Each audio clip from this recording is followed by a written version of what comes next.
Okay, so here we are, the third lesson in our rune class, where we're actually going to talk about the third Aett, also known as Tyr's Aett. So we're going to be going over the final 8 runes that make up the Elder FUTHARK, and we're going to go over the keywords for them. So let's go ahead and get started, okay? We'll get the runes and the words up on the screen as I go over them. The first rune is Tiwaz. The letter association for this rune is T. And the key words you want to make sure you know for this rune are victory, truth, balance, and justice.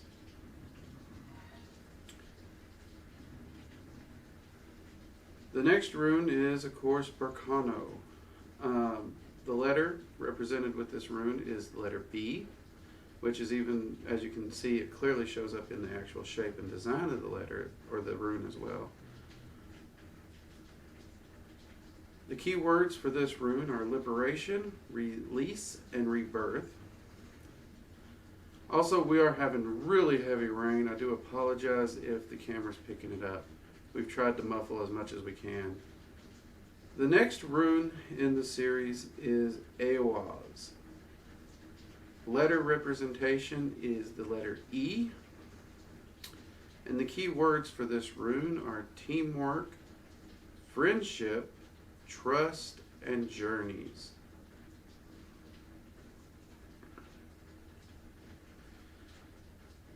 The next letter in this Aett is Manaz. Letter representation is the letter M. And the key words for this rune are awareness, awakening, potential.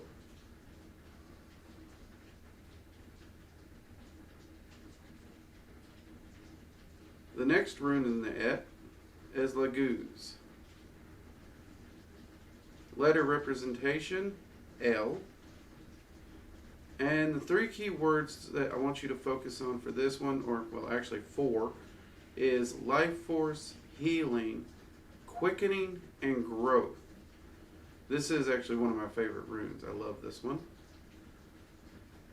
And the next rune in the Aett is Ingwaz. The letter representation for this rune is ING, or sometimes people just use it to represent NG. The 3 key words for this rune are hiding, separation, gestation, and potential. Now this is another one that I really love to use. I love to use this one when I am working on long-term projects, which we'll talk more about that as we get into runic magics in this class. The next rune in this Aett is Dagaz. Alphabetical representation is the letter D. And the 3 key words for this rune that I want you to start with are paradox, synthesis, and consciousness. And finally, the final rune in this Aett, which is also the 24th rune of the Elder FUTHARK, which will be completing our rune set for the class. Athalo. Alphabetical representation, the letter O. Key words for this rune are ancestral home, well-being, prosperity, and power. Okay, now naturally I want you to make sure you do your flashcards and you make up 8 flashcards for each of these runes.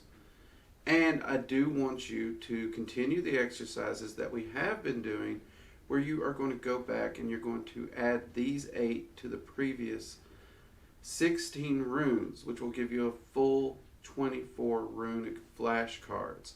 Now, if you've been doing your exercises as we've gone along with these classes, you should have several weeks of practice drilling on the other 2 Aetts.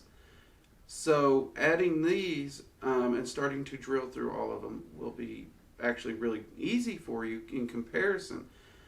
But at the same time, you will be doing a lot more drilling because you will now have the 24. Again, when you first get this set made, for the first day or 2, drill this Aett separately. Go through it 3 times at least each time you sit down to do your drilling exercises. Then add it back into the 24 and drill all 24 together. That way you're building up that knowledge and that connection a lot easier. But after day 2 or 3, I do recommend you try your best to drill through the different flashcards and do it with all 24 and make sure you're mixing them up, make sure you're getting them out of order, because this is the point where you really do want to make sure they're mixed up, out of order, and instead of it just being repetition of you repeating the same thing over and over and over, you want to make sure you know the rune. And you do that by making sure they're mixed up and out of order. And if they're out of order, when it comes up in the drill, your brain has to see the rune and know the keywords. See the rune, know the keywords. See the rune, know the keywords. And that is your goal. So if you're having trouble with that aspect yet, make sure you're really focusing on your drilling exercises. Personally, I recommend all my students to do a drilling exercise at least twice a day, and I have them drill through the cards 9 times for each exercise. I know that sounds like a lot, but it doesn't really take as long as you might think. And in time, you're going to go through that exercise quicker and quicker because you are learning these runes. Another thing that I do highly recommend is actually getting a friend to actually drill you as well. So instead of just actually seeing the rune, they can ask you, what does Othala mean? And then you can ramble off the meaning associated with the spoken name. You can also do this exercise by creating a separate set of flashcards where all you have is the rune. There's nothing else on the flashcard, and someone can easily hold that flashcard up to you. Now for this set, if whoever's helping you drill them isn't trying to learn the runes themselves, you can easily put what the runes mean on the back of the flashcards, or you could even do this yourself so that you're drilling through it and all you see is the runes, and you have to flip it over to see how accurate you are. I mean, it's really pretty basic flashcard exercises that, at least my generation, we did in school. I don't know if flashcards are still used. They've changed so much. Hopefully they are, because they are a very effective learning tool. Also, if you haven't already done so, seriously consider looking into getting a set of runes. You can get any kind of set of runes you want, whether they be stone or whether they be wood, whether you make them yourself or you just purchase them. And don't try to be overly thoughtful. Your first set of runes, just find a set you like, a set you're going to use, and buy them.